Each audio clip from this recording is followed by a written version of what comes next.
quiero agradecer la presencia primero de Heraclio, nuestro miembro de la Asamblea, colega y compañero de muchas decenas de años, ¿ya? ¿Fundador? ¿Tú fuiste Heraclio fundador? Casi fundador del instituto. Quien se animó a venir a hacer esta presentación acá sobre metáfora y realidad de la independencia en el Perú. Quiero agradecer también la presencia de Carlota Casalino y de Cristóbal Aljovín, amigos muy queridos del instituto. Carlota es,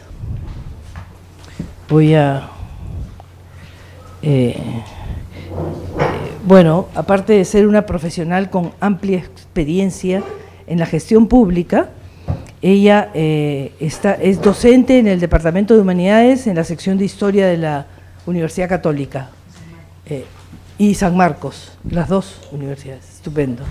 ¿Y trabajas, Carlota, dónde ahora? Como docente. Y Cristóbal Aljovín es también docente y funcionario de la Universidad de San Marcos. Bueno, quiero agradecerles su presencia esta mañana y vamos a iniciar la reunión con una presentación de Heraclio y de 20 minutos, media hora, doctor, y luego le damos la palabra a Cristóbal y luego a Carlota, o al revés, como a Carlota y a Cristóbal. Muy bien, entonces, gracias Heraclio. Yo vine en realidad a escuchar a los profesores Casalino y Aljovín de Lozada, pero ya que Cecilia me invita a dirigir la palabra, lo voy a hacer. No recuerdo la última vez que estuve en el Instituto de Estudios Peruanos, debe haber sido 20 o 25 años atrás, francamente. De manera que es con mucha emoción que estoy aquí presente para hablar básicamente de la historia de un libro que fue editado en 1971 bajo la presión y la exigencia de José Matos Mar, que me dijo, bueno, has estado muchos años en Europa, de manera que tengo la sospecha que algo debes haber aprendido por allá. Y yo, como a un maestro que es además su jefe, no se le discute, dije sí, solo que no sé absolutamente nada de eso. Me dijo, eso es su problema, regresadas. Entonces pedí ayuda a Julio Kotler y él sugirió el subtítulo del trabajito, las palabras y los hechos, para subrayar efectivamente el contraste entre la metáfora y la realidad, la ficción y la realidad. Y como no sabía nada sobre el periodo colonial, tuve la fortuna de encontrar, deambulando por Lima, y creo que todavía lo sigue haciendo, la profesora Karen Spalding. Ella sabía mucho sobre el periodo colonial y yo sabía un poquito sobre el 19, de manera que escribimos a cuatro manos un opúsculo de 20 paquinitas con ese título.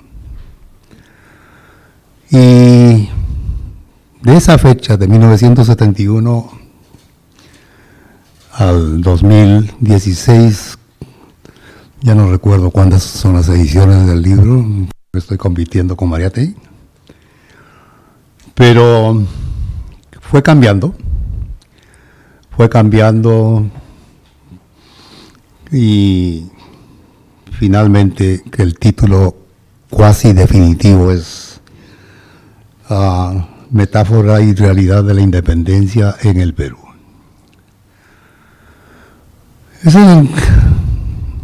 que ese artículo me hizo, entre comillas, famoso en el país, por malas razones.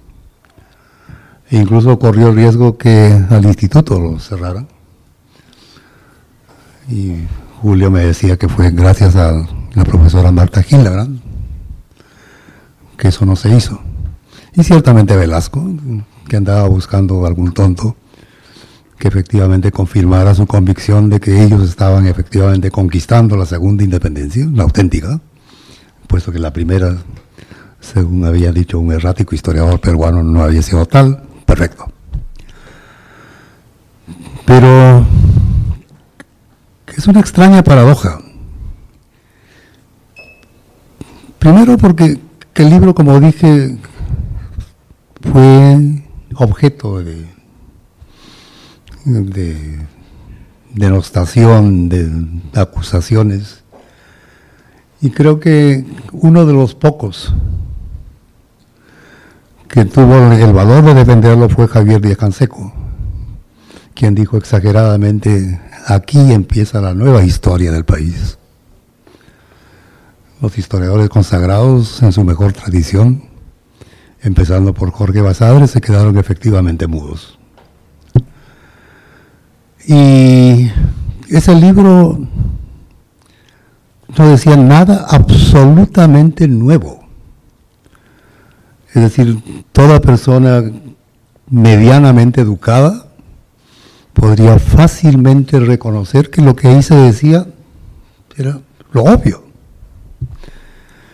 De tal manera que el escándalo es efectivamente un síntoma que dice mucho más que el libro sobre el contexto en el cual se escribió y se discutió. Y de ese texto se extrajeron una frase de 4 palabras: la independencia concedida, supuestamente, de tal modo que cuando uno se refería a ese libro era a través de esa frase. Yo nunca supe cuál fue la reacción de la profesora Karen Spalding. El profesor Martín Tanaka tuvo la extraordinaria gentileza de incluir ese libro en la serie de pensadores clásicos, creo, ¿no?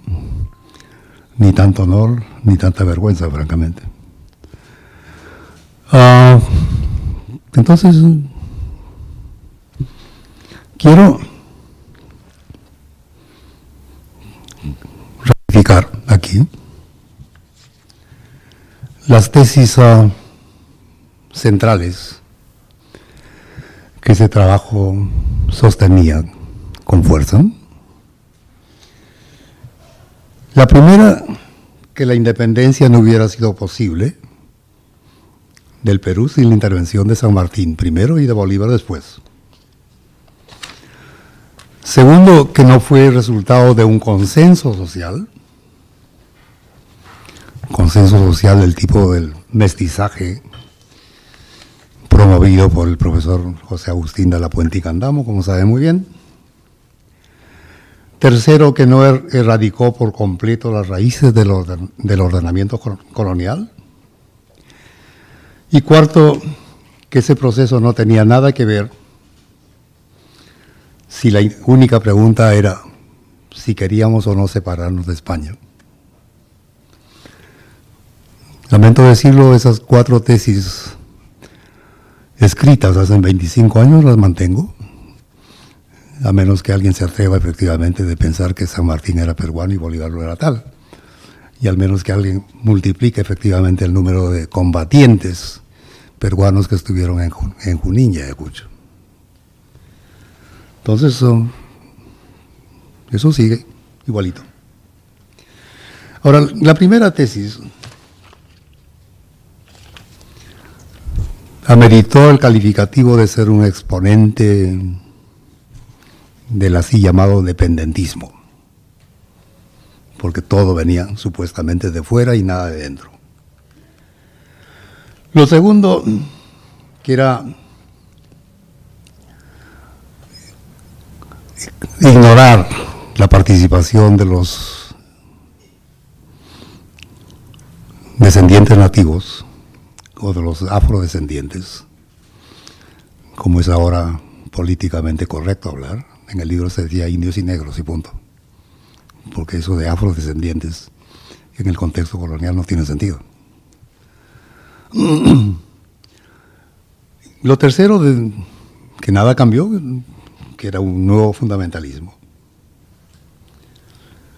Ahora bien, ¿qué ha ocurrido en esos años? Existe una nueva historia política, expresada en varias partes del planeta, y en lo que concierne a la América Latina, sus dos exponentes más importantes es un profesor que reemplazó al profesor François Chevalier en la Cátedra de Historia de América Latina de la Sorbona.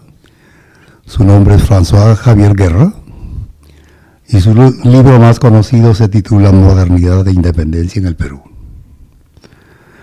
Y otro profesor que enseña en la Universidad de California, en Santa Cruz, Jaime Rodríguez, creo, quienes dicen que nada de lo ocurrido en esta parte del mundo desde 1808 hasta comienzo de la segunda mitad del siglo XX se entiende si uno prescinde de tomar en cuenta la invasión napoleónica en la península de 1808, la Constitución Liberal de 1812, la conformación de las Cortes, el regreso de Fernando VII, el deseado, la abolición de esa Constitución de 1812, el levantamiento de Riego de 1820, etcétera, etcétera.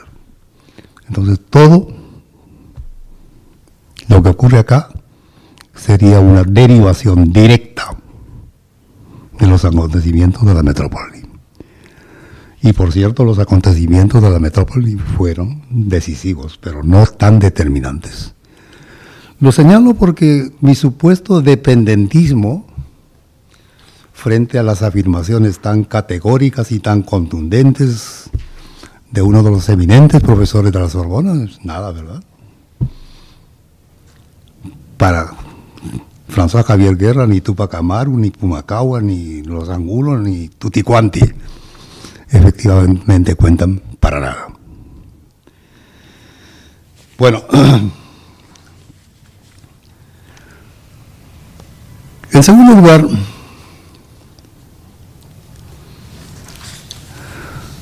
ese libro, escrito en circunstancias que he señalado, tiene efectivamente un gravísimo defecto. Y es que es el tratamiento de un acontecimiento como la independencia dentro del contexto del país. La independencia efectivamente produjo eso que se llama la balcanización de la América Latina, con lo cual efectivamente dejamos de pensar más allá de los límites del país. Por cierto, en el contexto del Tahuantinsuyo no se puede hacer eso.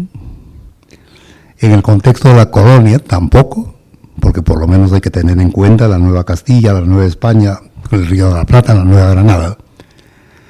Pero a partir de 1820, 1821, efectivamente todo es fragmentado, local.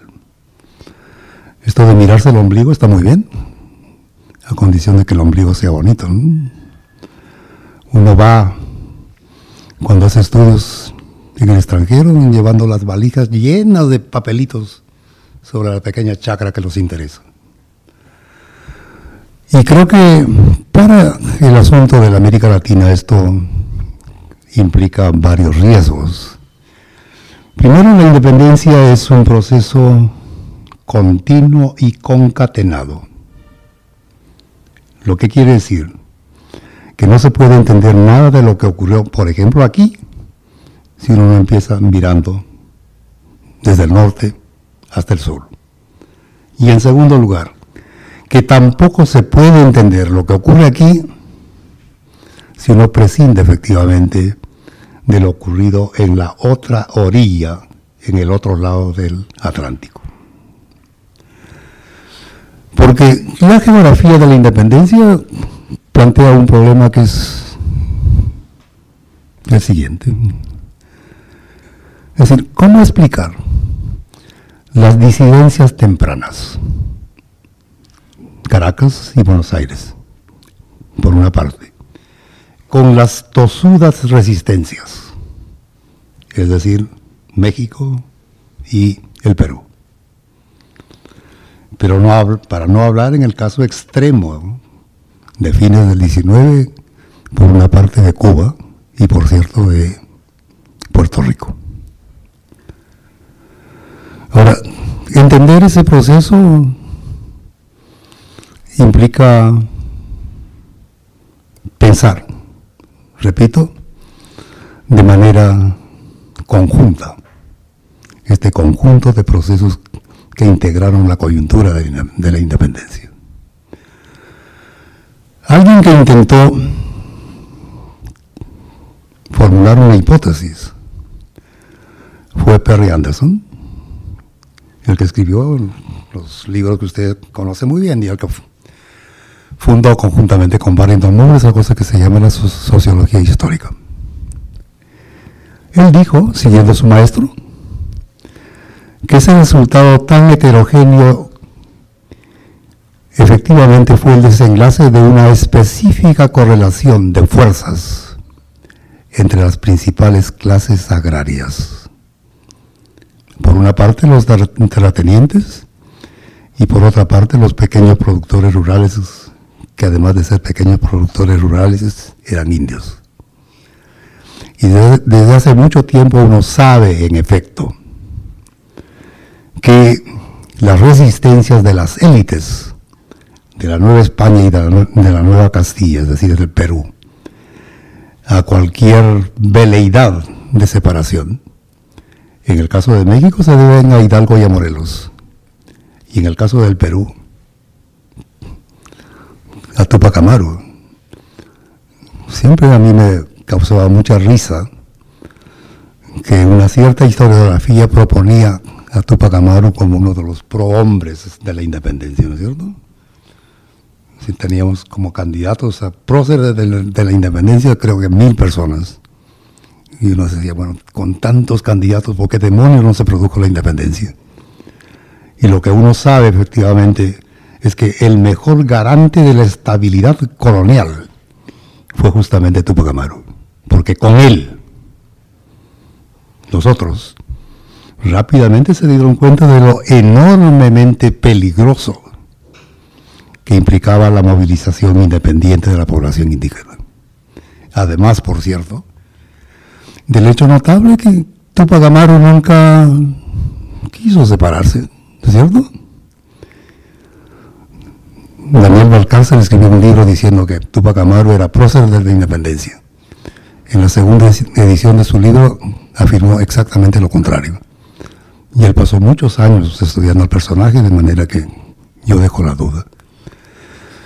Pero efectivamente no existe en Túpac Amaru ninguna, en su programa, ninguna medida que afecte a lo que fue el nudo de la vinculación colonial, es decir, el tributo de los indios. Pidió, como era obvio, la supresión de la mita, pidió la cancelación de los obrajes, exigió la supresión de la esclavitud, que eran por sí solas medidas más que suficientes para alienarse el respaldo potencial que podría obtener de los otros grupos. Y como es bien sabido, él dijo, viva el rey, abajo el mal gobierno. A mí no me cabe la más mínima duda, por razones que explicaré en un momento si tengo tiempo, que si el rey que abdicó de España hubiera venido al Perú tantas veces como lo hizo cuando era rey, los principales dirigentes hubieran corrido presurosos a besarle el anillo de la mano. Viva el rey y abajo el mal gobierno. No fue el único. En todas las rebeliones efectivamente ocurrió lo mismo. Y el colmo de la paradoja, en 1827, en un libro publicado aquí por el instituto, que fue la tesis de Cecilia Méndez sobre Iquicha, los indios de Iquicha se levantaron apenas 3 años después de supuestamente sellada la independencia definitiva de América en las pampas de Ayacucho, diciendo: abajo la patria traidora y que vuelva Fernando VII. No fue el único. Los indios de Pasto hicieron lo mismo, la población negra del Patía pidió lo mismo, de tal manera que para ellos efectivamente este trastorno político, lejos de representar un avance o un progreso, fue un retroceso. Entonces, esta correlación de fuerzas, ¿qué implica? Es decir, ¿cuáles son sus resultados? Evidentemente, donde el peso de la población indígena es considerable, los resultados son los que he enunciado. Pero por otra parte, las clases agrarias no tenían efectivamente una significación similar. Las clases agrarias, en el caso de Caracas, estaban recién empezando su despegue. Eran un poquito más fuertes en el caso de Buenos Aires, pero no mucho más. Y además, la otra diferencia importante que compensa estas diferencias es que en unos casos los llaneros y en otro caso los gauchos constituyeron efectivamente una población móvil popular muy importante que jugó, como se sabe, un papel fundamental en el desenlace final. Buenos Aires, por otra parte, a diferencia de las viejísimas Limas y México, tuvo efectivamente un estatuto colonial recientemente adquirido, que en 1805 había demostrado su enorme fuerza al expulsar por sí solos a las tropas inglesas, demostrando, por otra parte, que no solamente eran capaces de defenderse a sí mismos, sino al mismo tiempo de defender a la metrópoli ausente y lejana. De tal modo que si uno no tiene en cuenta estas diversas correlaciones, será muy difícil efectivamente encontrar algún sentido si es que efectivamente seguimos encerrados y obsesionados pensando en la independencia en los términos tradicionales y pensando, por otra parte, en que esta gente lo único que quería era separarse de España. España era un pretexto que francamente no se tomaba en cuenta. Al final de cuentas, las rebeliones de Huánuco de 1812 y de Cusco de 1814 se separaron de Lima, ¿verdad? Charcas, la actual Bolivia, no se separó de España, se separó a la vez de Buenos Aires y de Lima. Además, en el contexto de un doble poder, cuando efectivamente Pezuela fue derrocado y en su lugar ascendió la Serna. Paraguay se separó de todo el mundo, porque eso fue lo que hizo de Francia, convirtiendo efectivamente ese pequeño centro en un refugio frente a los asedios del entorno. Ecuador construyó, espero que no haya un ecuatoriano acá, sí, en 1830 la Gran Colombia se separa. El gran dilema en Quito era, bueno, ¿y cómo vamos a llamar a este nuevo país? Efectivamente, la única solución salomónica era colocar el nombre de una línea imaginaria, el Ecuador, para un país no menos imaginario, ¿es cierto? Que se mantuvo como país gracias a la ayuda inusitada del Perú.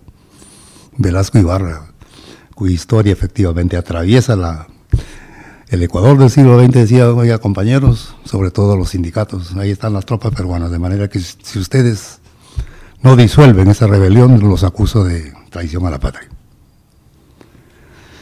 Y así uno puede continuar con estas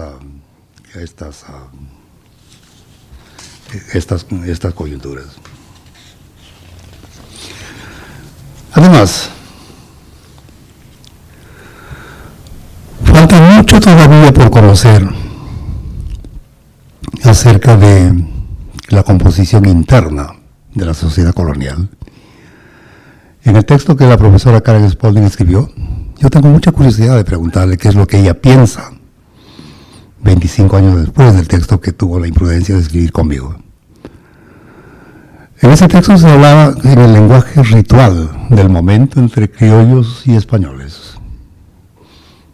Tal vez como una primera aproximación sea útil, pero no lo es, ¿verdad? O de indios.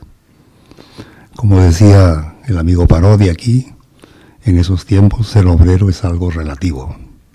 Igualmente ser indio es algo muy relativo. Primero porque hay indios de todo tipo. Para comenzar están los indios originarios. En segundo lugar están los indios forasteros. Y sabemos desde los viejos trabajos de Oscar Conrad y de Magnus Morner que políticamente, pese a ser indios, la condición de ser originario o forastero era determinante. Hubo indios de haciendas, hubo indios de comunidades, hubo indios pequeños propietarios independientes. Entonces, hubo indios en las ciudades, hubo indios en el campo. Y evidentemente la conducta política de cada uno de ellos fue absolutamente distinto. Y eso que, de lo que estoy hablando sobre la población indígena, uno lo puede replicar sobre los otros estamentos de la sociedad colonial. Los españoles, igual. Habían españoles de la burocracia, hubo españoles mineros, hubo españoles hacendados, hubo españoles comerciantes. Y los criollos, qué extraordinario mosaico cultural representaron. De tal manera que confundirlos bajo un solo rótulo me parece efectivamente poco recomendable. Entonces, tenemos que precisar eso. Y luego, como eso que se llama Perú no existía, y dudo mucho que exista aún, era un mosaico, varios Perús, como decía Simpson, varios Méxicos. De tal modo que habría que estudiar región por región. Habría que estudiar qué fue lo que pasó en el contexto de 1820 en el sur, qué fue lo que pasó en el norte, qué fue lo que pasó en el centro, en Cerro de Pasco, qué fue lo que pasó en Lima. A esto me refiero cuando aludo a la necesidad de formular efectivamente, yo no voy a pronunciar aquí la palabra teoría, porque pareciera demasiado intimidante y demasiado pretencioso. Habría que formular las coordenadas para tratar de integrar esta extraordinaria diversidad. ¿Qué fue efectivamente lo que la mantuvo? ¿Cuáles fueron sus principales fuerzas? ¿Cuáles sus principales disensos, sus tensiones? Y cuyo desenlace final fue efectivamente la independencia. El problema es que para hacer eso, el material empírico que existe en el Perú es escasísimo. Cuando deambulaba por el instituto todavía la historia económica era algo, ahora no sé si existe francamente. Hay una agenda de investigaciones en el campo de la historia que es extremadamente divertida, en algunos casos absolutamente frívola, que no sé a quién interesa salvo efectivamente a quien lo practica con entusiasmo. Pero no solamente hay que volver a la investigación en el sentido estricto de la palabra. La investigación no puede ser limitada al amontonamiento de papeles. Y habría que pensar, ¿no es cierto? ¿Cuál es la teoría del sistema colonial? No la sabemos. Y si no tenemos esa coordenada, ¿cómo demonios vamos a explicar lo que está ocurriendo? Bueno, también la cronología. Sí, hay varios momentos. Hay varios momentos muy sintomáticos. Creo que en 1780 cierra un ciclo que, de acuerdo a los cálculos establecidos por la profesora Scarlett O'Phelan, empezó en 1720. En efecto, la gran rebelión de Manco Inca a mediados del siglo XVI, conjuntamente con la última rebelión de los encomenderos liderados por Gonzalo Pizarro, cerró por cerca de un siglo toda resistencia, y sobre cuyo silencio efectivamente eso que se llamó el Estado colonial se levanta. Un Estado colonial cuyas características han sido inmejorablemente descritas por el profesor Kotler, el sistema patrimonial. Pero a partir de 1720, de manera balbuceante, los primeros síntomas reaparecen, que llegan a una cúspide efectivamente en 1780, con un liderazgo indio, con un programa indígena, y su derrota, que no fue solamente una derrota física, sino una derrota simbólica, cierra esta primera etapa. Y luego, en un segundo momento, se abre otra, de las cuales, como dije hace un momento, la de Huánuco y la del Cusco me parecen ser las más significativas. Aquí, ¿qué tenemos? Un liderazgo criollo. Pero como eran tan pocos, efectivamente no podían avanzar sin el respaldo de la población indígena. Pero era una alianza profundamente contradictoria. Y eso explica por qué cuando las rebeliones llegaban a un cierto nivel, efectivamente el desenlace era completo. Eso termina en 1814, como en las circunstancias que conocemos, y luego empezó una tercera, donde unos y otros, la población indígena estuvo tanto defendiendo las fuerzas realistas. No hay que olvidar, por favor, que las principales fuerzas de defensa del sistema imperial, la Serna los reclutó nada menos que del Cusco, ¿verdad? Eso fue la resistencia. Entonces era una participación indistinta, con un programa completamente ajeno. San Martín era muy cauto, él quería no imponer la independencia, y hubiera estado feliz efectivamente por saber si fue concedido o no. Él demoró al máximo su avance hacia Lima, salvo el envío de las tropas al interior. Esperaba el pobre que efectivamente las masas urbanas debían decir, bueno, sí queremos separarnos. Y nunca se produjo. Hasta que apareció Bolívar, que no tenía los escrúpulos de San Martín, y dijo, bueno, esto se resuelve ahí manera, y punto. Y así. Pero después de 1824 hay un nuevo interrogante que desafortunadamente requiere efectivamente una investigación más cuidadosa. El otro problema, y con eso quiero terminar, es, bueno, ¿y qué significó todo eso?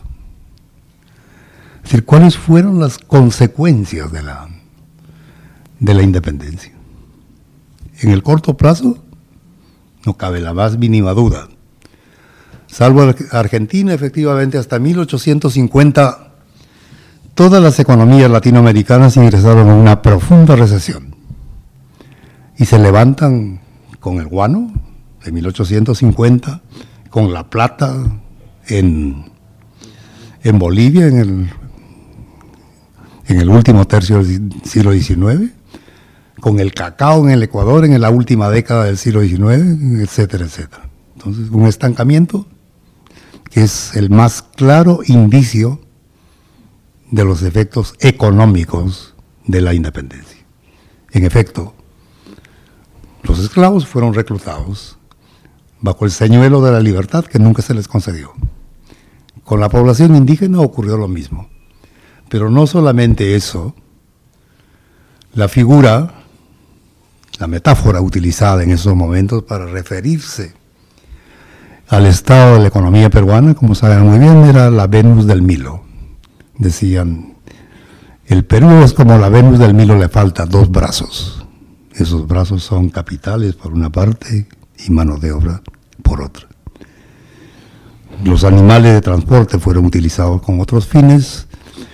No por casualidad, efectivamente, las principales batallas en el interior se desarrollaron en los principales centros mineros, como Cerro de Pasco, por cierto. De tal manera que todo esto cuenta en el lado negativo del balance. En el corto plazo, esto significó, para aludir a otra pregunta retórica, que la independencia no cambió nada, siguió siendo lo mismo. Que siguió siendo lo mismo, yo no creo que esto requiera efectivamente argumentar, porque las evidencias son absolutamente contundentes. La exclusión, la marginación, una república y un Estado supuestamente democráticos reservados para el 1% del total de la población, esto es el legado de la independencia. Pero esto no significa que todo eso fue lo único. Hubo cambios muy importantes. El primero y el más obvio es que hasta 1800 América Latina fue efectivamente una exportadora neta de capitales. Todo, bajo la forma de oro y sobre todo de plata, salió de aquí. A partir de 1800 ese papel se invirtió de manera absolutamente dramática. Los capitales vinieron de fuera con todos los problemas asociados, endeudamiento, cesación de pagos, bancarrota, es decir, todo aquello que uno lee cotidianamente. Esto es un cambio importante. La segunda, el libre comercio. El monopolio no fue ciertamente una norma que la metrópoli la mantuvo todo el tiempo. Para comenzar, en 1872 se estableció el libre comercio. Pero no cabe la más mínima duda que efectivamente el comercio debía estar reservado solamente con puertos españoles y los mercados debían estar reservados solamente a la producción europea que pasaba a través de España. El primer cambio fue efectivamente el libre comercio. Ahora una política, como reconoce Paul Gutenberg, establecida con mucha reticencia y mucha vacilación. Y de hecho, efectivamente, durante toda la primera mitad del siglo XIX las barreras proteccionistas eran muy altas. Solo que no había, francamente, mucho que proteger, ¿verdad? En segundo lugar, porque la política fiscal no era una política de promoción, como se diría ahora, de industrialización por sustitución de importaciones. El tributo indígena era uno de los principales ingresos del fisco. Si Contreras no se equivoca, aproximadamente el 30%. Pero un volumen considerable de esos ingresos venían efectivamente a través de los impuestos fijados a la importación de mercancías.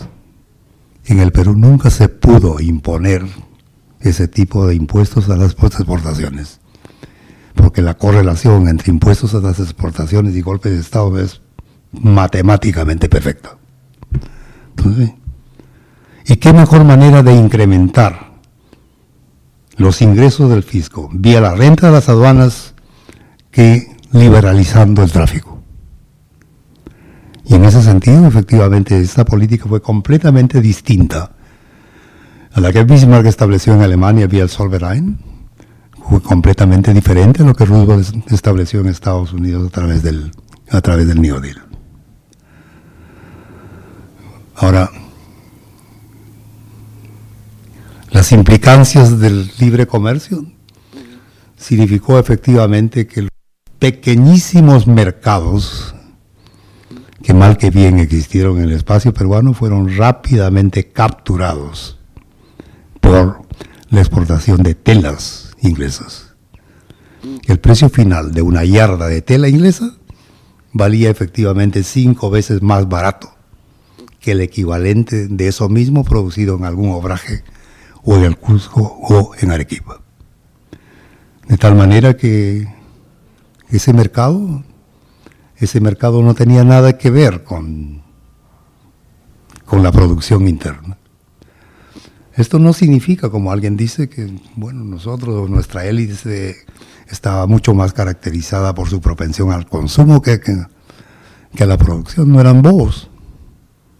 Sabían que colocar ese dinero en función de una producción para un mercado doméstico cuando no podían vender era inútil. Por eso, cuando la guerra civil estalla en Estados Unidos en 1860, todos al algodón. Cuando una década más tarde se abre una crisis en el Caribe con el azúcar, todos a la producción del azúcar. Y en eso eran extraordinariamente perspicaces.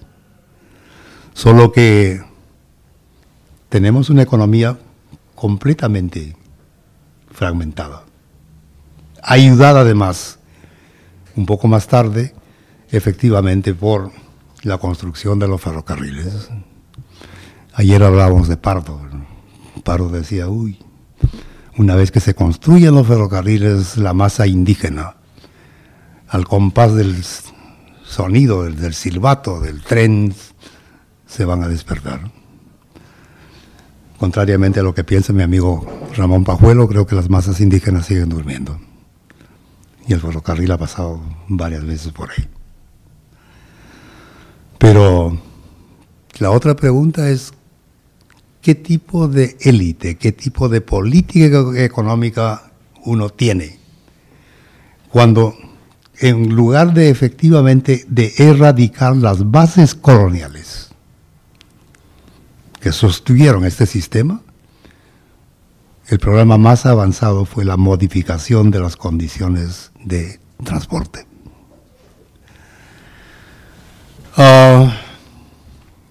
El lugar de 1821, en los larguísimos 200 años que transcurrieron desde esa fecha hasta ahora.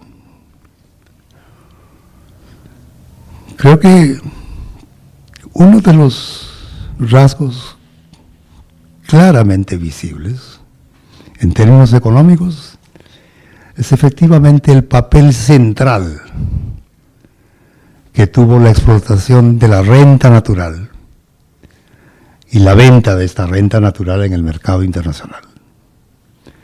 Todas las etapas más significativas del proceso económico peruano son estas. Ahora, es una renta natural.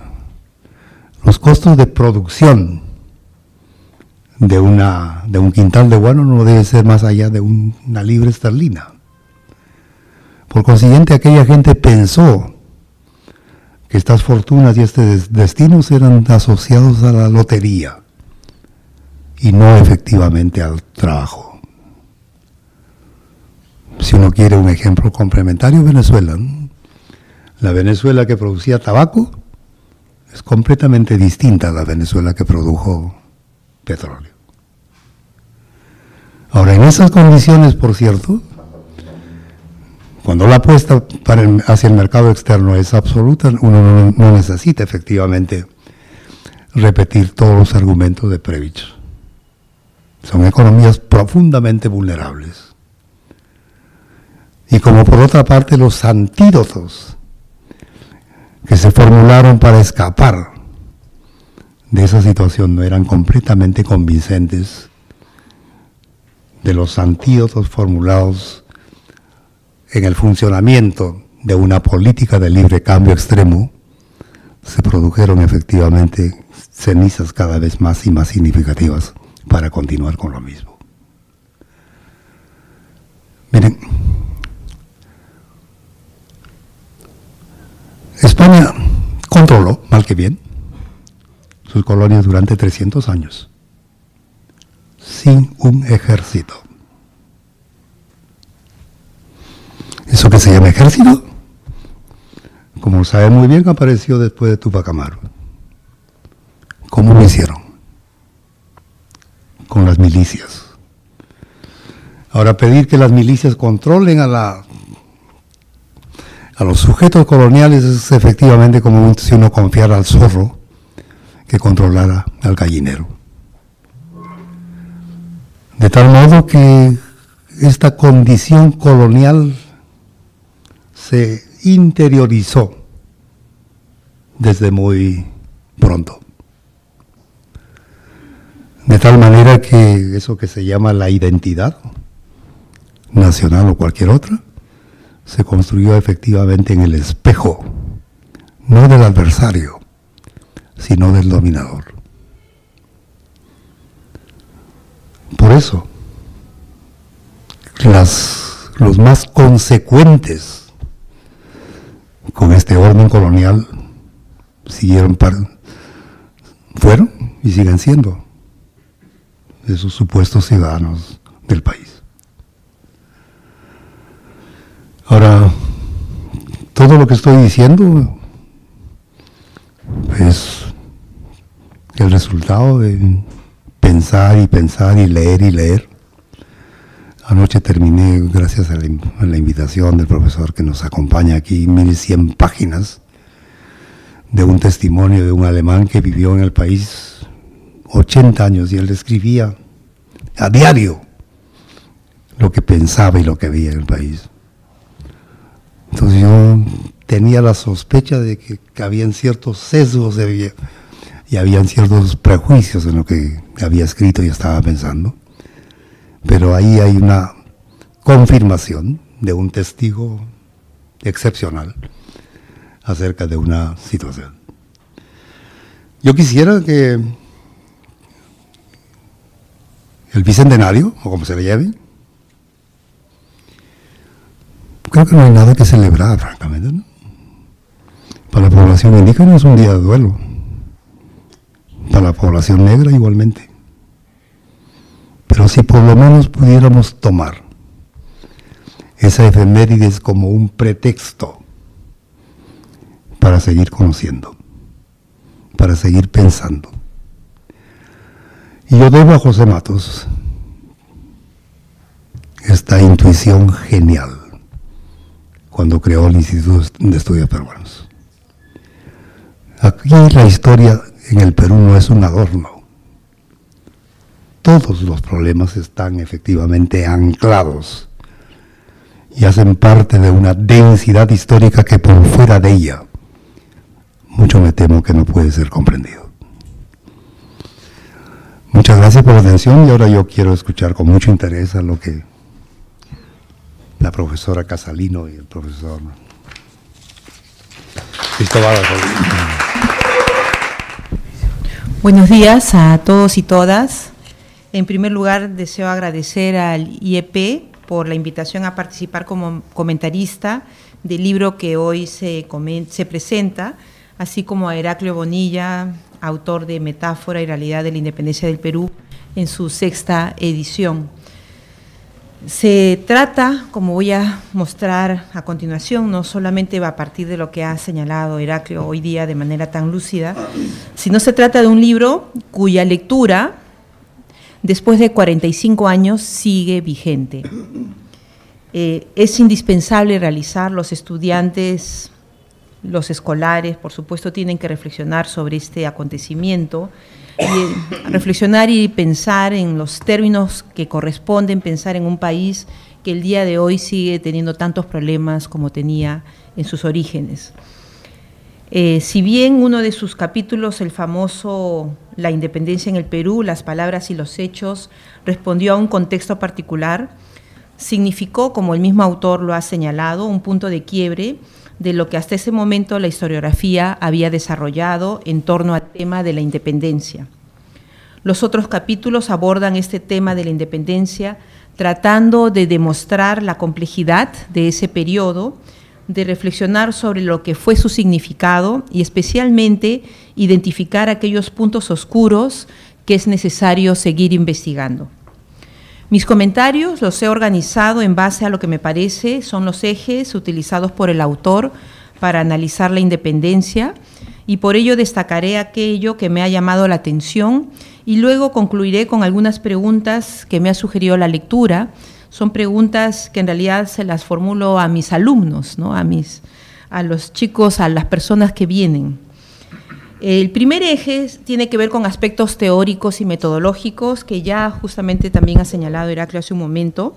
Me parece muy importante que el autor insista en el desarrollo de una teoría sobre el sistema colonial, donde se incluyan, entre otros elementos, análisis variables como la estructura de la población, la dotación de recursos, el entorno espacial, el peso de las instituciones y el peso de una cultura de matriz colonial.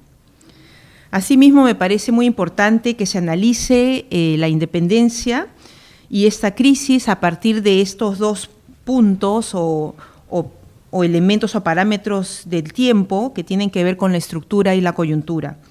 Es decir, considerando el largo plazo, las reformas borbónicas, lo que se produjo en el siglo XVIII, aquello que Breidin señaló en un libro sobre mineros y comerciantes como la revolución en el gobierno, donde la forma de gobierno pasó de ser pactista a ser absolutista y sus efectos en la población colonizada fueron de descontento por ser afectados tanto en sus privilegios como en la presión que significó el aumento en la tributación. En el caso del corto plazo, la crisis desatada en 1808 significó que la metrópolis ingresara en una dinámica dramática y errática a lo largo de las siguientes décadas. Desde la presencia de Napoleón y sus ejércitos, la abdicación de los reyes, la imposición de un nuevo rey de la dinastía bonapartista, pasando por la resistencia del pueblo español, la formación de las juntas de gobierno, de la Junta Central, la convocatoria a Cortes, las constituciones de Bayona y Cádiz, la restauración de 1814 hasta el periodo liberal de Del Riego.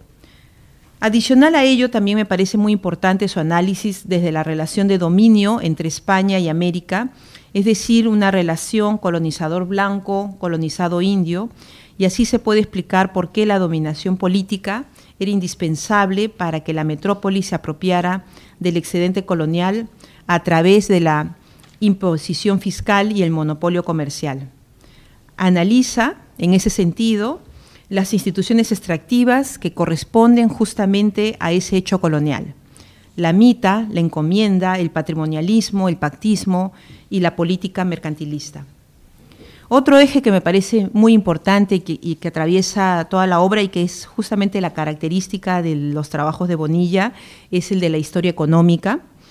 Los efectos económicos que significarán, por lo tanto, no solo las reformas borbónicas en los aspectos estructurales que él ya planteó, sino la crisis política iniciada en 1808 es la coyuntura.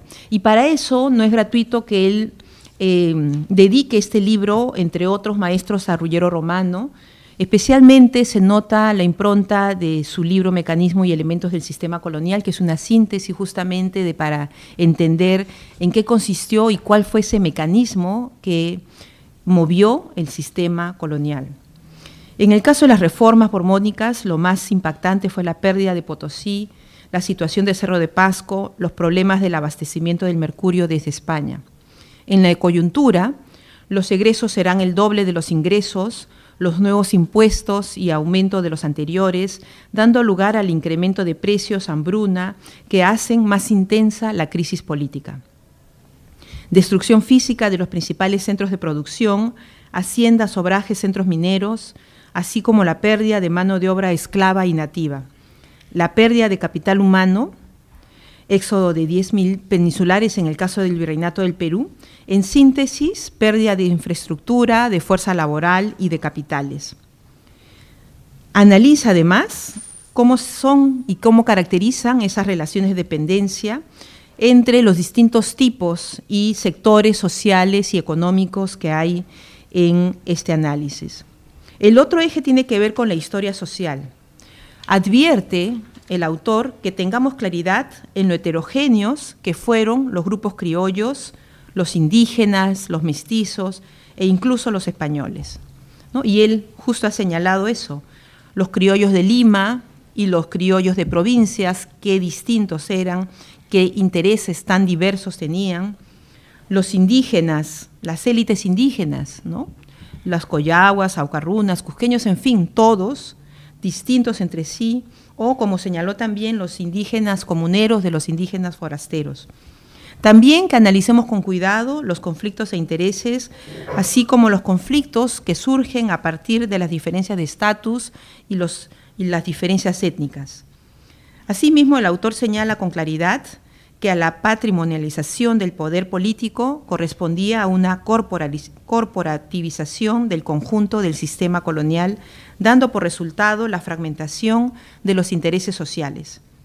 Ello, y esto me parece que es clave, por lo tanto va a significar que no pueda construirse una percepción de intereses comunes. Otro aspecto que vale la pena destacar es que antes de las reformas borbónicas, los comerciantes, mineros y hacendados, es decir, este grupo heterogéneo de criollos y españoles, tuvieron el control sobre los factores de producción y establecieron una autonomía relativa dentro del sistema colonial. Y romper ello, justamente, fue parte de los objetivos de las reformas borbónicas y fue por eso que generaron esa sensación de estar perdiendo privilegios. También nos advierte que debemos ver las guerras por la emancipación como guerras civiles, una guerra que se desdobla de social en guerra colonial y guerra militar. Otro aspecto que me parece central y que también lo ha destacado el autor hace un momento es cómo analizar en ese proceso continuo y concatenado la historia comparada. La historia viéndola desde el espacio europeo con el espacio americano, ver los estados en sí y las repúblicas, analizar las dinámicas regionales al interior de cada república también, comparar lo urbano y lo rural, comparar los grupos sociales y los grupos étnicos. También tiene que ver con esta historia neoinstitucional, cómo hace para analizar el legado colonial. El autor se refiere a la inexistencia de instituciones destinadas a garantizar la estabilidad y la igualdad de oportunidades para los agentes económicos y sociales. Cómo en la República se reproducen instituciones que hacían que la sociedad sea excluyente y corrupta. La incapacidad que se demostró de poder lograr que las normas y las reglas se acaten, ¿no? Algo que nos parece tan actual, ¿no? Y la persistencia de instituciones coloniales que frenaban la libre circulación de personas y de bienes, por ejemplo, estas asociaciones corporativas, los monopolios y la ausencia de formación técnica. También analiza desde este eje de historia política el proceso de balcanización, es decir, la fragmentación del espacio americano dando lugar a 20 repúblicas.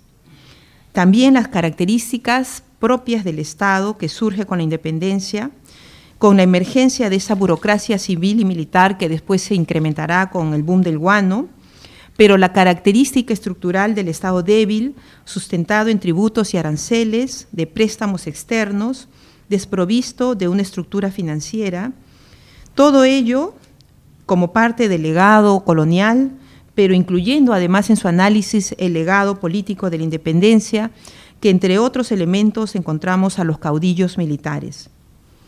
Todo ello, para terminar señalando el autor, que se cambia de denominación de grupos de poder españoles a grupos de poder ingleses. Otro aspecto también que tiene que ver con este tema político es con el tema del consenso y el disenso, donde caracteriza las premisas que sustentaron el pacto colonial.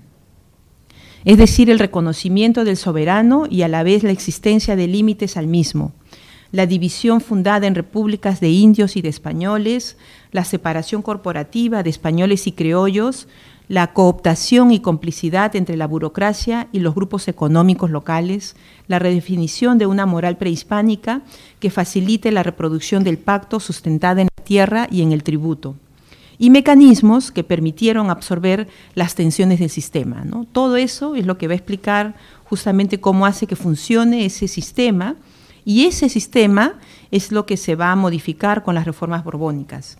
Se pasa al absolutismo, a la burocracia profesional, sin posibilidades de que establezcan lazos con los agentes locales, la reducción y cancelación de privilegios, entre otros aspectos. También me parece importantísimo las preguntas que el propio autor se hace a lo largo de toda la obra, porque son preguntas clave que tratan de interpelar, generar reflexión y que uno se cuestione a sí mismo qué es lo que se ha hecho al respecto. ¿Qué preguntas me hago a partir de esa lectura? ¿Y qué preguntas me hago además por el hecho mismo de haber sido alumna de esa generación que el profesor criticó, alumna de la Dunbar Temple, por ejemplo, también alumna de Macera, alumna de Bonilla?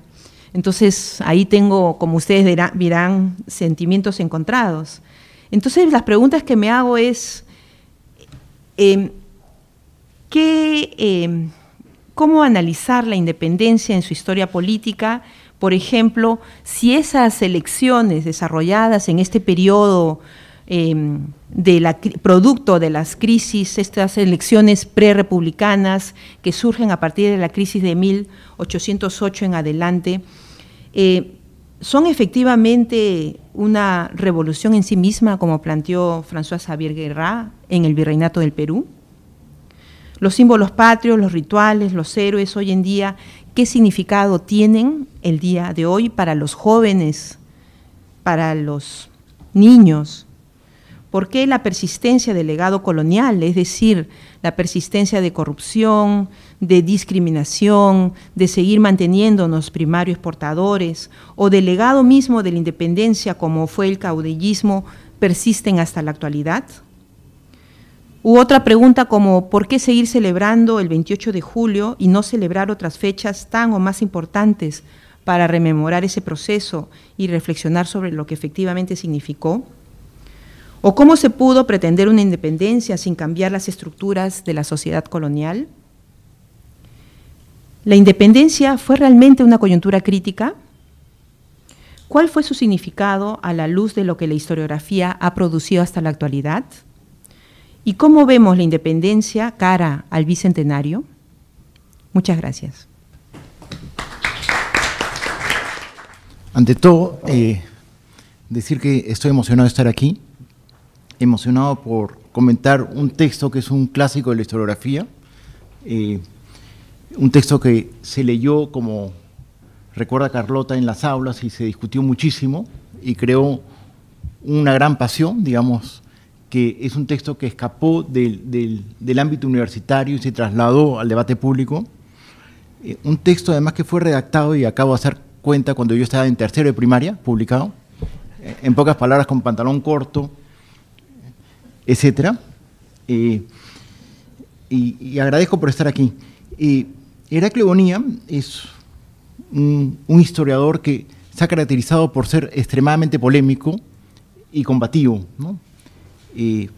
Yo creo que los textos más provocadores de Heraclio han sido, más que textos monográficos, textos en forma de ensayo, y obviamente aquí hay que mencionar ese famoso texto, La independencia en el Perú, las palabras y los hechos, ¿no? Que son textos en el cual se está peleando por la representación del pasado y del presente y del futuro del país, ¿no? Que creo que esa es una de las tareas primordiales de todos científicos sociales, pelearse por la representación. Y Heraclio es una de estas personas combativas y provocadoras, ¿no? Y no solamente es que tenga la idea, sino que sabe venderla y meter el puñal donde tiene que meterlo, ¿no? Y muchas veces son pleitos de cómo redactar al final los libros de texto escolares, ¿no? Segundo, digamos, el tema es un tema importante, la independencia, a pesar del texto de Chunú, por varios motivos, creo. El primero, porque es un tema que está vinculado a la identidad nacional, ¿no? Toda independencia está vinculada a la identidad nacional, como la Revolución Francesa está vinculada a la identidad francesa, digamos. Más allá del pasado y de lo que el pasado te puede decir, hablar sobre la independencia implica hablar sobre el país, ¿no? Está amarrado, ¿no? Claro que es un poco paradójico, porque si uno sigue por ejemplo, los estudios de José Carlos Caramonte, que dice que el lenguaje de la independencia americana no estuvo vinculado con la cuestión del nacionalismo, sino con los derechos naturales. Digamos que el lenguaje no era propiamente nacionalista, sino el lenguaje nacionalista se impuso a partir de la historiografía romántica en el siglo XIX. El segundo punto que me parece atractivo de trabajar el tema de la independencia es que son momentos de ruptura, de guerra, son momentos en el cual, como la Guerra del Pacífico, que es otro gran momento en el cual se reflexiona sobre la identidad peruana y sobre la sociedad peruana, se rompen las relaciones de poder. Entonces se ve las fracturas sociales del país. Y eso también es provocador, ¿no? Y eso nos ayuda a reflexionar de modo más hondo que simplemente el hecho concreto y determinado de los actos históricos. El libro que tenemos en la mesa se puede discutir en dos aspectos, ¿no? Un primer aspecto, es un libro que es un hecho histórico, digamos, Heraclio no solamente es un historiador, sino puede ser un objeto de estudio por la importancia del libro y lo que significó en los años 70, o también se puede discutir el texto en términos, como Carlota lo ha hecho, en términos de análisis histórico. Me permitiré hablar de ambos aspectos, ¿no? El primero, el texto, sin lugar a dudas, es también un texto que puede servir para comprender los años 70, comprender un pensamiento crítico, digamos, un pensamiento que buscó romper con las lecturas del pasado y del presente, digamos. El IEP, además, es parte de esta historia. Bueno, tiene 45 años. También es un pensamiento crítico que no solamente se dio en el Perú, sino se dio en toda América Latina. Digamos, estas nuevas lecturas sobre la independencia no es una invención de Heraclio, sino es parte de un movimiento historiográfico, ¿no? Y un movimiento historiográfico en clave política, me parece. Mucho más claro que por ejemplo, los trabajos de Guerra o de Rodríguez, que también están en clave política.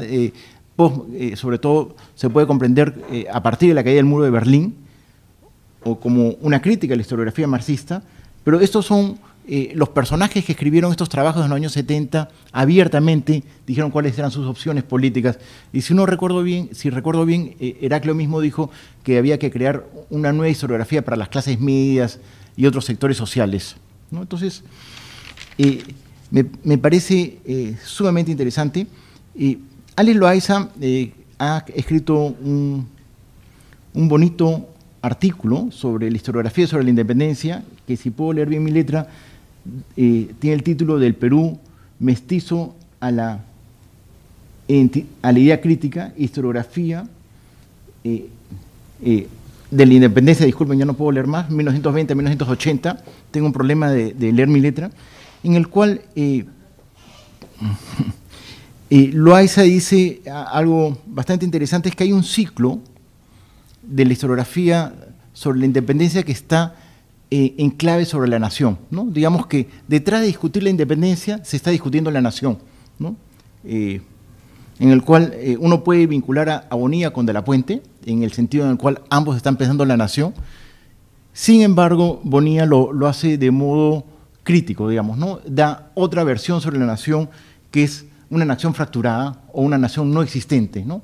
Que eso también se repite en los análisis sobre la guerra con Chile, digamos, ¿no? Hay hasta ejemplos similares cuando Heraclio habla sobre la guerra con Chile o cuando habla sobre la independencia, digamos, está hablando sobre la nación, pero de un modo distinto, de modo crítico, de preguntarse si al final existe o no existe la idea de la nación, que fueron, si no me equivoco, varias mesas del IEP que discutieron ese tema con muchísima pasión y que hoy día no existe esa pasión como la existió tiempo atrás, ¿no? Y lo que dice Alex es que este ciclo se cerró, ¿no? En cierto modo porque se abrió un ciclo en el cual se discute la democracia como Heraclio nos recuerda en términos de democracia, ¿no? Obviamente no es que ya no se discute la independencia en relación con la nación, pero ya no es... antes era jugada sola esa variable.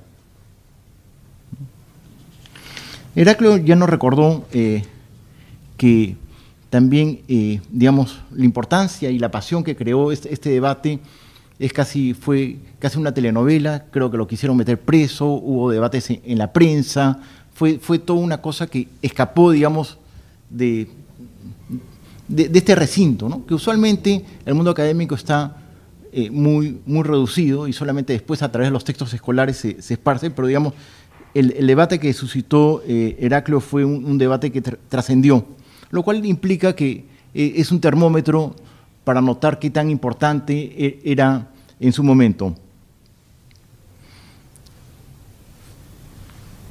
Esta es una primera lectura que se puede hacer al texto, digamos, como un historiador, ¿no?, de los años 70. Un segundo punto lo voy a cortar y lo voy a hacer rápido, que es lo que habló Carlota con mucha sapiencia, es discutir el texto como un historiador, como un profesor de la universidad discutiendo el texto para sus alumnos, como que el texto tuviera un valor historiográfico, ¿no? Que yo sí creo que tiene un valor historiográfico muy alto y que muchas de las cosas se mantienen. Así, a modo rápido, iba a leer unas partes del texto, pero creo que ya estamos se ha extendido mucho. Uno, obviamente, es la idea de la independencia concedida, digamos, las fuerzas venidas del extranjero. El segundo punto que Heraclio siempre ha defendido es que hay que comprender también la historia propia del Perú y lo de Túpac Amaru. Lo que me parece que Heraclio defiende muchísimo y me parece que es una parte muy interesante, es la idea del país fracturado, ¿no? Obviamente todos los países son fracturados. Junto a Estados Unidos hoy día vemos que esta elección de Trump versus Clinton es un país fracturado y la gente está saliendo a las calles, los que votaron por Clinton engañados, digamos. No hay país que no esté dividido y esté enfrentado. La pregunta es la que se hace Heraclio al final, de modo consciente o inconsciente, es si hay un sustrato común, una nación ahí metida o no, o una comunidad, ¿no? La lectura de Heraclio, en cierto sentido, es pesimista, pero no es pesimista lo Pablo Macera, porque la lectura de Heraclio tiene también una expectativa de cambio, ¿no? En el cual siente que cuando se escribía esto se podía dar un cambio. Entonces, y lo otro que me parece interesante con esto del país fracturado es que la narrativa histórica requiere comprender diferentes lógicas y diferentes intereses encontrados, digamos, que no puede haber una sola narrativa, sino que tiene que haber múltiples narrativas para comprender un fenómeno como este, ¿no? Obviamente, los nuevos trabajos, por ejemplo, sobre revoluciones, ya no aceptan que exista una sola narrativa cuando uno habla de una revolución, pero un conjunto de narrativas que, por ejemplo, el libro de Erwin Banyang, ¿no?, que te habla de 2 o 3 independencias en México, ¿no? Y es una exigencia que es totalmente válida, lo que sostiene Heraclio. Aquí simplemente quisiera hacer un comentario, es que creo que el primero que menciona la fractura como un problema político en el Perú es Benito Lazo, defendiendo la segunda dictadura de Bolívar. Lazo defiende la segunda dictadura de Bolívar, indicando que el Perú es un país demasiado fracturado y por lo tanto se requería un gobierno duro, ¿no? Igual que Bernardo Monteagudo también, ¿no? Digamos que ese planteamiento de Heraclio uno lo puede ver desde el propio nacimiento de la independencia, ¿no? Y además, de igual modo que Heraclio, en una clave política, defendiendo determinados regímenes políticos. Hay un cuarto punto que uno podría decir que es en el cual no es que discrepe con Heraclio, sino es una cuestión de énfasis, ¿no?, sobre continuidades y descontinuidades. Heraclio enfatiza las continuidades y yo, cuando veo la independencia, enfatizo las discontinuidades.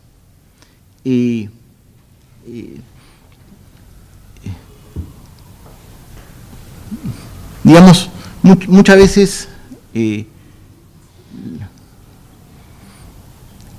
cambio no tiene que ser bueno para que exista el cambio, digamos, ¿no? Quisiera mencionar dos aspectos de cambio que me parecen interesantes. Por ejemplo, la abolición de la mita implicó un problema bien grave de mano de obra para la economía de exportación, la minería, ¿no? Y que eso recién se va resolviendo en la primera mitad del siglo XX con el enganche y después con el crecimiento de la población. Y un segundo punto que, por ejemplo, me parece interesante, que en el texto de Heraclio dice que cuando quiere comprender la sociedad colonial, dice que la economía y la política van por diferentes carriles, ¿no? Lo interesante a partir de la República y del republicanismo es que la economía y política van por el mismo carril, ¿no? Digamos que los hacendados, los mineros y la política venía de los virreyes, de los corregidores, ¿no? Cambia. Un tercer cambio, y aquí me gustaría citar un famoso libro que es Guano y Burguesía, escrito también por Heraclio, es algo que también nosotros a veces no percibimos, es que la élite de este país cambió. Cambió no solamente en sus prácticas, que podría ser esto de economía y política, sino también cambió en personas. Porque primero, buena parte de la alta élite peruana murió en los castillos del Callao. Entonces, lo que implica el siglo XIX es una reconfiguración de la élite en este país. Obviamente siempre una reconfiguración de la élite implica viejas familias que se añaden con nuevas, pero la época del Guano es una época en la que se consolida una nueva burguesía.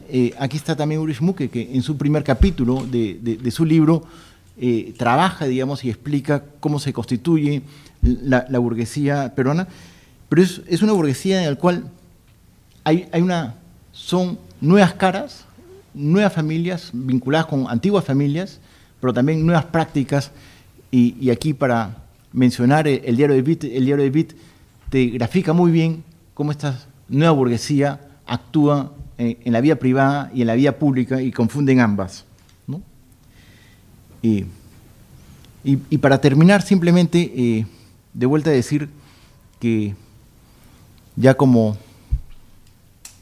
un profesor de historia, agradecer a Heraclio porque mantiene viva la historia con los debates, con los apasionamientos que crean amores y odios, pero sin amores y odios no hay vida académica. Muchísimas gracias. Sí, yo quisiera formular rápidamente 3 comentarios. Es un problema tener amigos como comentaristas. Se han dado cuenta que son extremadamente generosos en todo lo que han dicho. Hay algo que ha cambiado, evidentemente, en el entorno académico y político. Antes había una audiencia. Ahora creo que uno discute con uno mismo. Esto es un cambio muy, muy importante. Olvidaba, y pido disculpas, Odín del Pozo está aquí. Este libro vuelve al Instituto de Estudios Peruanos por pedido y por exigencia de él. Cuando lo encontré hace algunos meses en Bogotá, me dijo, vamos a publicar esto en el instituto. Y yo le dije, pero este libro ha deambulado en varios contextos, ¿y por qué quieren publicarlo? Bueno, lo publicaron y muchas gracias. Lo tercero es que a propósito de la burguesía, y también en relación al importante libro del profesor Meux sobre el Partido Civil. Yo estaba en Washington en los 70 y tuve la enorme suerte de compartir la oficina con Carlos Fuentes. El libro estaba imprimiéndose y me dijo, guano y burguesía. Le digo, hay un equívoco, porque es muy difícil efectivamente calificar como burguesía eso que existió en el Perú, pero me dijo, consérvalo por favor, porque son sinónimos, ¿no es cierto? Y creo que efectivamente eso ocurrió. Ahora, miren, yo estoy completamente de acuerdo con los comentarios de la profesora Casalino y del profesor Alcobín. Pero el libro tiene un defecto fundamental, y creo que ellos lo saben, y si no lo han dicho es por una excesiva cortesía. Ese libro fue todavía escrito efectivamente bajo el espejo de una experiencia ajena al Perú. La noción de burguesía, la noción de mercado, la noción de clase dirigente, la noción de nación, tiene efectivamente que ver con todo aquello que en los textos escolares nosotros aprendimos que debía de ser así. Es importante, y es esto un desafío, empezar a pensar el proceso nuestro y el proceso de la América Latina a partir de nuestra propia experiencia. Esto no quiere decir que aquello que aprendimos y las experiencias de fuera sean inútiles, pero debiéramos hacer efectivamente el esfuerzo, si es que efectivamente creemos que cada proceso es un proceso que a la vez articula la generalidad con la particularidad, ver cómo es este entronque. Y esto supone dos cosas. El material informativo que tenemos es extremadamente débil. Creo que el único país de América Latina donde el sistema colonial se conoce bien es México. Primero, porque tienen el privilegio de contar con instituciones mexicanas buenas. Segundo, tienen el privilegio de contar por la cercanía, aunque no sé qué va a pasar ahora, con muchos norteamericanos que van a escribir durante 2 o 3 años sus tesis doctorales sobre México. Y no solamente norteamericanos, sino europeos. El caudal de información con que cuenta ese país no tiene efectivamente parangón en otros contextos. Y la fortuna nuestra es que esta experiencia colonial es un laboratorio. Es un laboratorio para lo cual la teoría social, por mucho que uno lo reclame, no tiene efectivamente las claves para dar cuenta de ellas. Entonces tienes que acumular información, tienes que hacer investigaciones, tienes que construir las coordenadas. En ausencia, pues ya no hay debate, ya no hay ruido y eso creo que está muy bien. Ahora, esta es una tarea inmensa y solo los que tienen la posibilidad efectivamente de seducir y de influir a los estudiantes para continuar esos trabajos pendientes, creo que tienen la posibilidad de hacerlo. Muchas gracias al instituto, al amigo Julio Kotler por estar aquí presente. Cuánto aprendí de él. Por cierto, de la profesora Casalino, profesora Alcobín, y me emociona realmente estar en esta mesa verde, porque hay una historia de una larga tradición intelectual y política en este recinto que me gusta mucho. Gracias.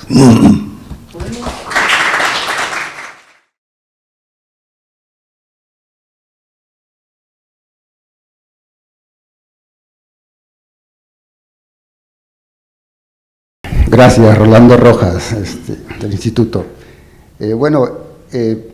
Para los historiadores, el libro de Heraclio pues, es un referente, es un clásico, como decía Cristóbal. Cecilia Méndez suele decir que ella escribió su libro para responder una frase del ensayo de Heraclio, ¿no? Esa que decía que frente a la independencia, la actitud de los indígenas había sido el silencio, ¿no? Y ella entonces titula provocadoramente el libro La República Plebeya para decir que la independencia y el Estado es influenciado por la movilización indígena. Y otra historiadora, vaya, son dos mujeres las que le han contestado, esa es Karen McEvoy, ¿no? Ella que también tiene una frase, no en esta, pero tiene en otro libro una frase que señala que en el siglo XIX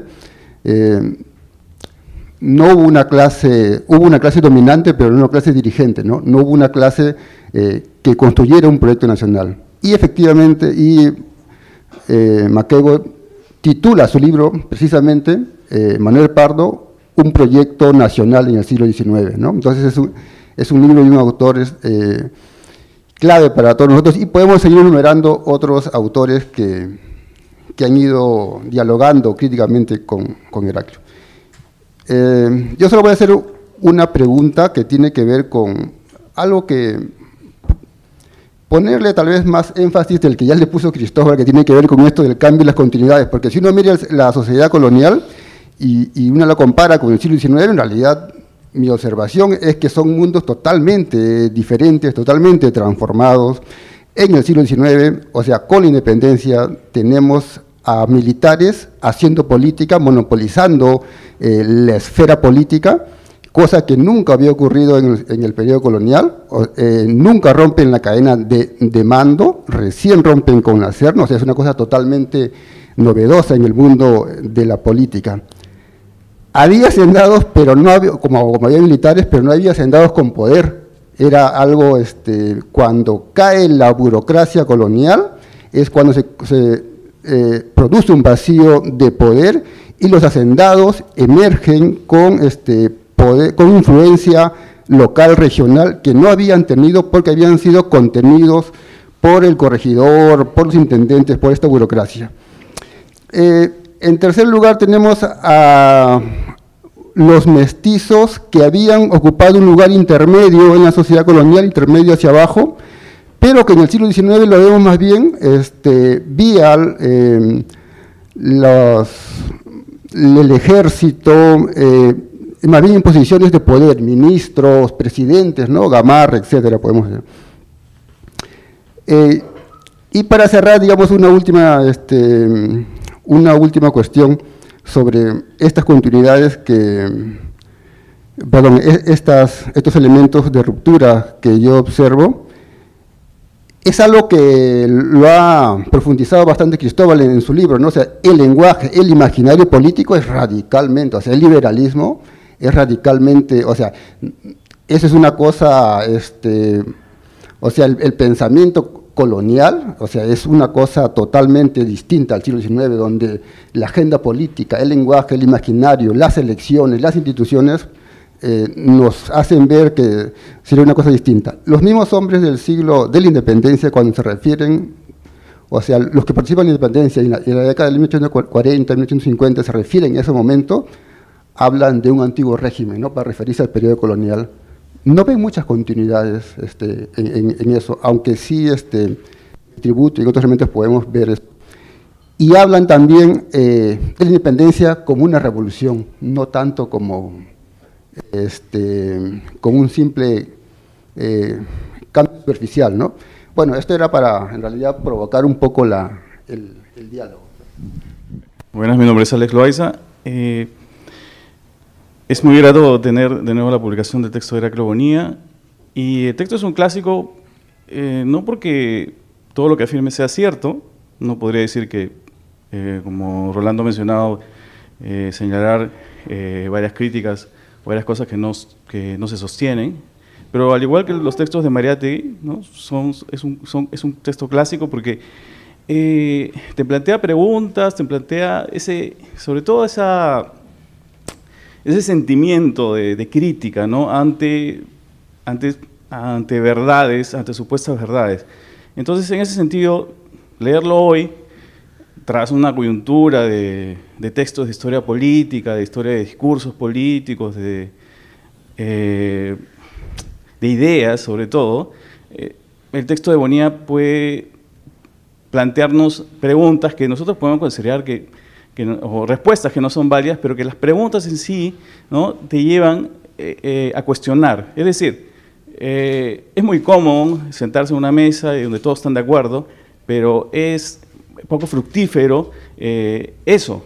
Pero tener un texto donde te plantea, mira, todo lo que estás diciendo no tiene sentido, que las clases sociales en la colonia, que las fracturas, etcétera, todo eso que a ti te parece que no es cierto, te incentiva a responder, a investigar y a cuestionar, ¿no?, cosas que tú estás de acuerdo, ¿no? Lo mariate que uno lo lee y también, ¿no?, dices, aparte que está bien escrito, bueno, una cosa más, los textos de Bonilla están muy bien escritos, ¿no?, por más que Taro del Pino y otros decían lo contrario.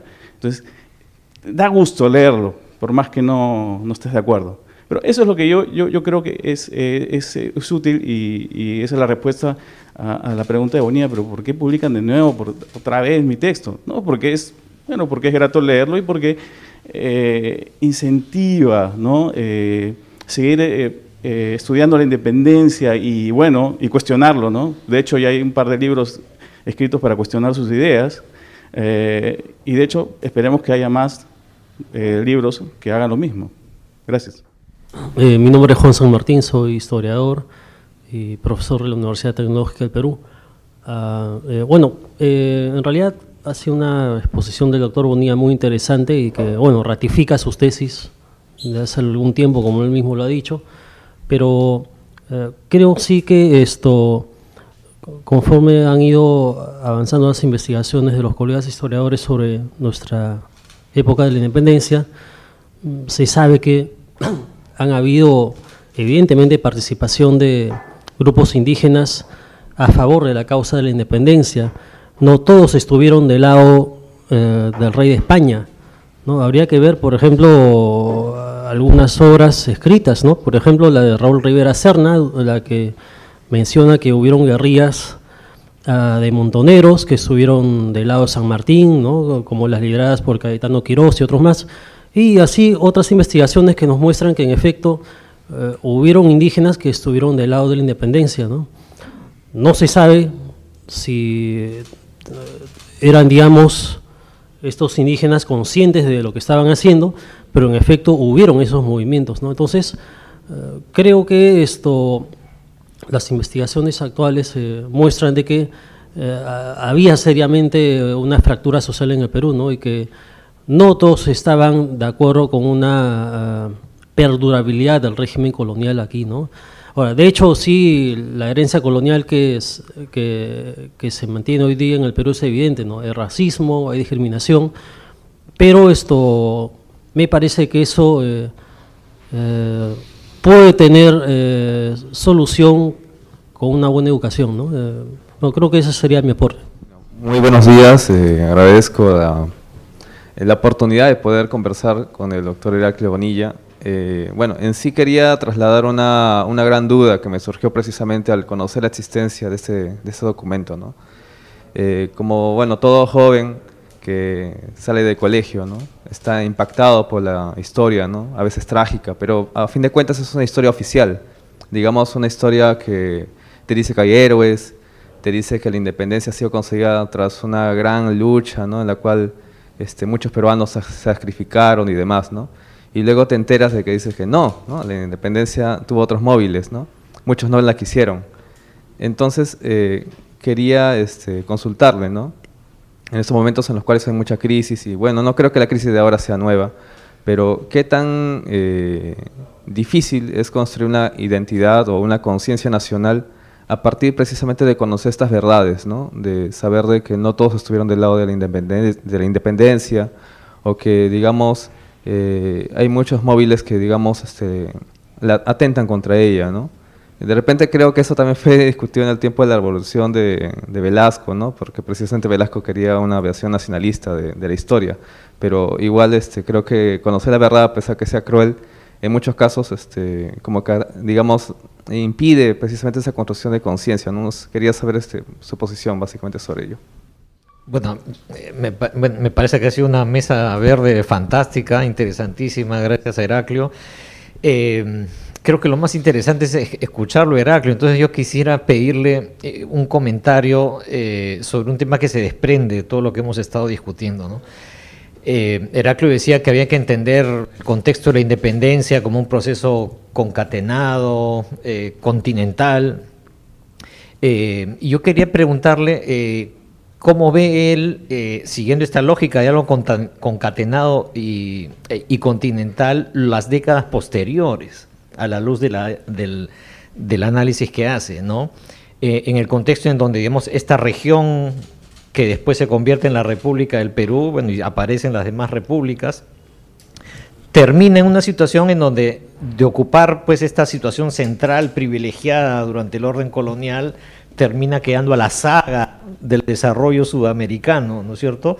Y que se expresa luego dramáticamente en la desventaja que explica luego el desenlace de la Guerra del Pacífico, ¿no? Y creo que además sería una bonita manera de juntar este clásico con el otro que también mencionó Cristóbal en su intervención, ¿no? Gracias. Sí, como tengo varias preguntas, voy a intentar brevemente, no responder, sino comentar. Una distinguida colega francesa, Danielle Demelas, escribió hace algún tiempo una reseña a un libro que también publicó el Instituto bajo el título de Un siglo a la deriva. Y el título de la reseña de la profesora Demelas era ¿Un libro o un autor a la deriva? Uno pudiera pensar efectivamente que escribí un libro para masoquistas. Y esto no es cierto. En ningún momento creo haber dicho que los indígenas dejaron de pelear o estuvieron pasivos. Por supuesto que estuvieron activos, pero no como una masa homogénea. Por favor, no hay que olvidar que las fuerzas que reprimieron a Túpac Amaru, para comenzar, estaban todos los aymaras, pero no solamente los aymaras, estaban también los quechuas separados por los diferentes grupos étnicos y por las lealtades diferentes que tenían con sus jefaturas respectivas. Por supuesto que pelearon. Pero tendría que hacer uno gala de una imaginación muy fértil para calificar esa participación como una expresión de que querían efectivamente separarse de España. Esto no lo sabemos. Y no lo sabemos por la sencilla razón que son muy pocos los documentos directos de la población indígena. Son documentos mediados. Como diría Andrés Guerrero, uno tiene que hacer efectivamente, practicar la ventriloquía para tratar de entender cuál es el mensaje, implícito o explícito. Si hubo una clase que era dominante pero no dirigente, o dirigente pero no dominante, miren, a través de este jueguito de palabras no vamos a poder resolver los grandes dilemas y las grandes preguntas que la experiencia peruana plantea. ¿Que se quiso construir una identidad nacional? Pues a mí qué me importa, francamente. ¿De qué manera puedo yo efectivamente confundir mi identidad, si es que la tengo, con la identidad del otro? ¿Bajo qué premisas? ¿Sobre qué coartadas? Por favor, cuando España decidió fracturar a la población colonial en República de Españoles y en República de Indios, hizo eso porque era efectivamente una premisa de gobierno. Pero no se limitaron a eso. Por favor, la República de Indios fue refragmentada en cientos de comunidades de indígenas, que por fortuna están todavía ahí, desde ese gran primer proceso de urbanización rural iniciada por Toledo. Y no se contentó con fragmentar a la población indígena, en esos términos, sino que con los criollos. Y los españoles hizo exactamente lo mismo. Al igual que el sistema medieval, será miembro de la sociedad a condición de que primero se hiciera parte de una corporación. Ahora, lo que constato es que esa división, esa fragmentación, esa multiplicación de lealtades que imperó durante 3 siglos, no logró cerrarse. Y no logró cerrarse porque lo que vino después de la independencia no contó con 2 instrumentos decisivos para una articulación. El príncipe se fue, el rey o el virrey, de tal manera que no hubo políticamente alguien que rearticulara esa fragmentación. Y no es por cierto, por casualidad, que sean solamente Brasil, que no tuvo efectivamente la impertinencia de declararse república, la que mantuvo una cierta estabilidad. Y Chile. Chile, en gran parte, por una constitución excepcional y por un presidente, Portales, no menos excepcional. En el caso del Perú, creo que olvidamos que en 20 años, entre 1821 y en 1840, ¿saben cuántos gobiernos hubo? 40. Lo que da efectivamente, matemáticamente hablando, un gobierno por semestre. Que tampoco es cierto. Hubo gobiernos que apenas se mantuvieron una semana. ¿Cuántas constituciones se redactaron? Uno olvida efectivamente que desde la independencia hasta la última, América Latina redactó 200 constituciones, lo que da un promedio de una constitución por año, frente a Estados Unidos, que tuvo y tiene una sola, con muchas enmiendas, pero una, frente a la experiencia mucho más extrema de Inglaterra.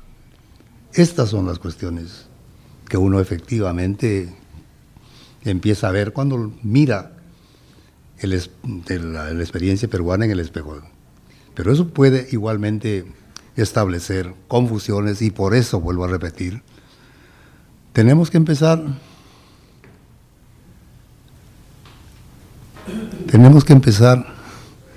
a pensar por nosotros mismos. Todo lo que estudiamos, todo lo que leemos y todo lo que enseñamos, por favor, fue escrito en blanco y negro, fuera.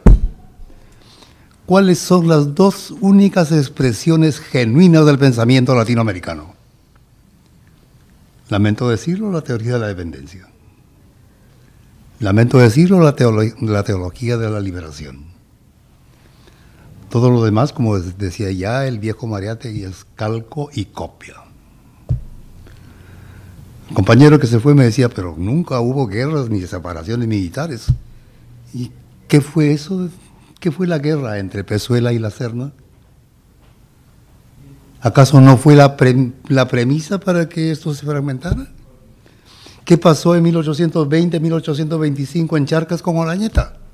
¿No fue otra separación militar? Entonces, sí, por favor, con toda razón, ese libro tiene equivocaciones, tiene errores.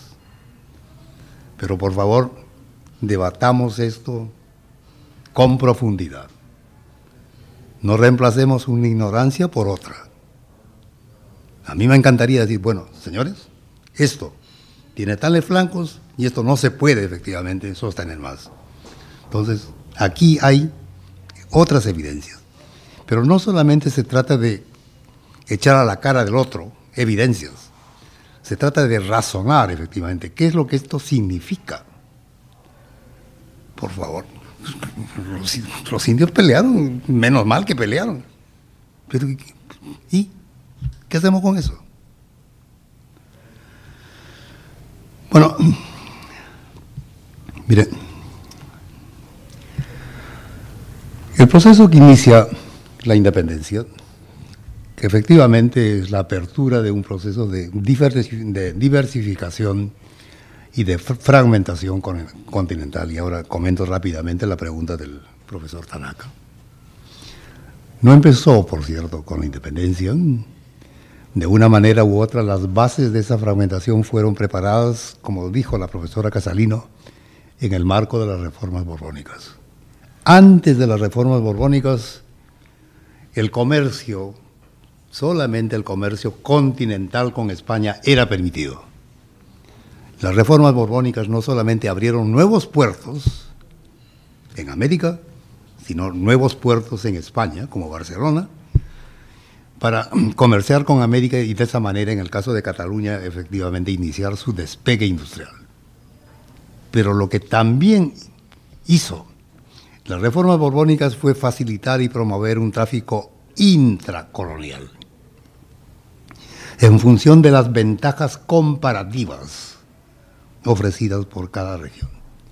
Eso fue la base, más el sistema de las intendencias, a partir de lo cual la diversificación que empieza en 1821 efectivamente se profundiza. Pero la carrera a partir de 1821 hasta el final del siglo XIX fue completamente distinta, ¿verdad? Es decir, los déficits, los hándicaps de unas regiones no hicieron más que reproducirse y en muchos casos efectivamente profundizarse. La experiencia, por una parte, de la Argentina y la experiencia de Brasil, por otra parte, no tienen efectivamente parangón alguno con lo ocurrido en el resto del continente. Y Argentina, esa diversidad y esa diferencia se explica por razones, creo, claras. Tuvo efectivamente la suerte de apostar claramente por un sistema de migración con una población europea, pero más que por ser europea, por ser libre, que le permitió efectivamente ampliar desde el comienzo un mercado interno significativo. De tal manera que la diferencia y el contraste frente al Perú es muy claro. En el caso del Perú, la única alternativa era efectivamente seguir exportando renta. El mercado interno, si había, era demasiado minúsculo como para efectivamente sostener un crecimiento alternativo. La importación por unos cuantos años de las telas británicas terminó cancelando esa posibilidad. A eso se añade un portafolio de exportaciones que efectivamente tuvo la posibilidad y la capacidad de generar externalidades. El guano no lo hizo. ¿Qué se requería para exportar guano? Ni siquiera mano de obra nativa. Todos eran culíes. Entonces, no existen los enlaces de la producción del trigo, no existen los enlaces de la producción de la carne, no existen los enlaces de la producción de los cueros, no existen los enlaces de la producción de carne refrigerada en los frigoríficos. Y uno puede repetir esa misma experiencia en el caso del Brasil, ¿verdad? Entonces, esto era lo que quería comentar. Miren, yo francamente, yo le agradezco los comentarios del compañero del fondo, decir, mira, 1821 es una fecha clave. Después de todo, es el año de la fundación de un nuevo sistema político, con un Estado. Es el año de la aparición de una nación. Y en términos comparativos, mucho más avanzado incluso que Europa, que todavía efectivamente mantenía sus reyes, ¿no es cierto? Aquí la opción fue claramente una opción formalmente distinta. El problema es que esa formalidad enfrentaba abiertamente con la realidad existente. Por favor, siempre he dicho, en broma y en serio, ni Hobbes, ni Locke, ni Montesquieu. los padres fundadores del pensamiento político. Si uno quiere entender el sistema colonial, por favor lea la Biblia. En la Carta de los Romanos está claramente explicado cómo hay que manejar esto. ¿Acaso por casualidad Santo Tomás fue efectivamente, a través de sus discípulos como Suárez, el que recomendó cómo hay que hacer esto? Entonces, esta es la apuesta. Esta es la apuesta de la comprensión de una realidad más allá de cualquier mensaje teleológico. Se escribió un libro. ¿Qué es lo que hacen los lectores con ese libro? Tiene mucho más que ver con las aprensiones, como diríamos ahora en el lenguaje moderno, con los fantasmas de los lectores. En esto, permítame decirles que yo soy inocente. Hagan con ese libro lo que estimen conveniente. Mis preguntas, mi agenda y mi propósito fue mío. Gracias.